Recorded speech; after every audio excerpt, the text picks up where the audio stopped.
Merci, monsieur le député. La parole est à madame Marie-Ange Magne.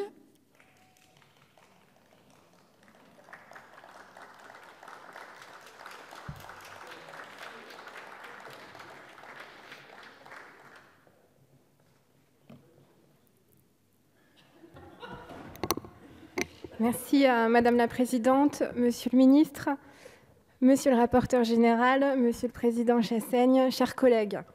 Mettre le peuple et ses aspirations au cœur des débats budgétaires est une résolution vertueuse.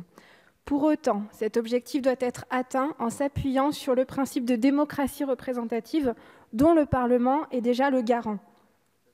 Bien que la Ve République s'inscrive dans une logique de parlementarisme rationalisé, il n'en demeure pas moins que le Parlement reste la pierre angulaire de notre démocratie. L'organe législatif dispose de prérogatives. Le titre 4 de la Constitution lui confère des moyens d'action variés, l'érigeant en un véritable contre-pouvoir. Bien que les révisions constitutionnelles se succèdent dans le but de renforcer l'effectivité de son action, le texte de 1958 lui concède d'ores et déjà des pouvoirs importants. Finalement, il ne tient qu'à lui d'avoir la volonté politique de s'en saisir. Dès lors, ce qui fait défaut ne réside pas tant dans la Constitution écrite que dans la pratique des institutions. C'est dans le jeu politique pur, qui relève du fait et non du droit, que se joue la place du Parlement. Le défi est davantage de sortir de l'inertie institutionnelle pour retrouver une vigueur et une force de contrepoids. Rappelons que les fondements du pouvoir parlementaire résident dans les articles 24 et 34 de la Constitution. C'est bien le Parlement qui vote la loi et c'est bien sous la forme de loi que sont fixées les dispositions financières et fiscales.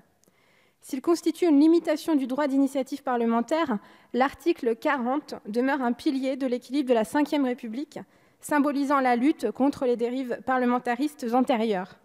Il permet d'éviter que des dispositions ayant une incidence financière directe puissent être votées sans qu'il soit tenu compte des conséquences qui pourront en résulter sur la situation d'ensemble des finances publiques. Dans une période charnière de redressement des comptes publics, disposer de garde-fous financiers se révèle essentiel. Multiplier les dispositifs parcellaires, créant ça et là des recettes et dépenses sans vision d'ensemble et sans perspective d'avenir, serait préjudiciable.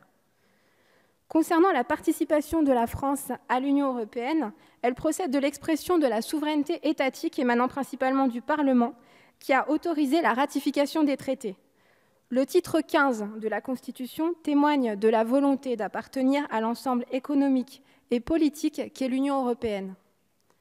Les contraintes résultant des textes européens ne sont pas des obstacles posés au Parlement national, mais une discipline budgétaire nécessaire à la survie de la France dans une économie mondialisée. Le Parlement français ne doit pas perdre de vue l'action coordonnée des parlements européens. Tous œuvrent de concert à la réduction des déficits publics et à la mise en place d'une économie de reprise.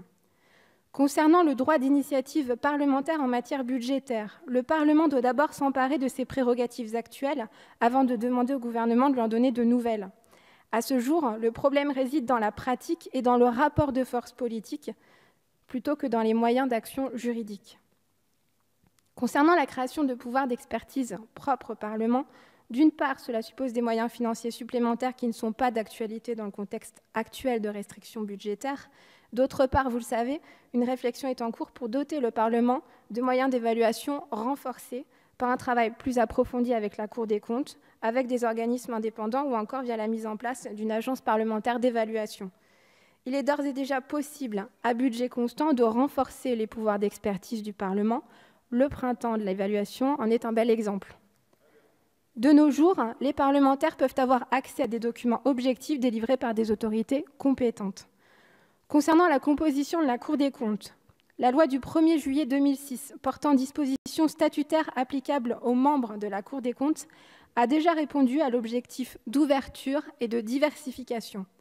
Par ailleurs, la Cour des comptes est avant tout une juridiction financière. Elle doit donc être impartiale et indépendante. Dès lors, les opinions de ses membres s'effacent lorsque s'exerce la mission juridictionnelle qui est la leur. En outre, la crédibilité de l'institution ne réside pas tant dans l'origine de ses juges que dans leur degré de compétence, seul vrai fondement de légitimité. Enfin, leur statut découlant d'une loi qui n'a pas d'incidence financière Le Parlement serait autant en mesure que le gouvernement à demander la diversification de la composition de la Cour sans se voir opposer l'irrecevabilité de l'article 40. Mettre le peuple et ses aspirations au centre des débats budgétaires, c'est le cœur de notre action. C'est une préoccupation que nous partageons, mais cela implique déjà de prendre conscience des pouvoirs qui sont les nôtres, et cela signifie que nous les mettions en pratique de façon efficace et responsable. C'est notre ambition. Je vous remercie. Merci, Madame la députée.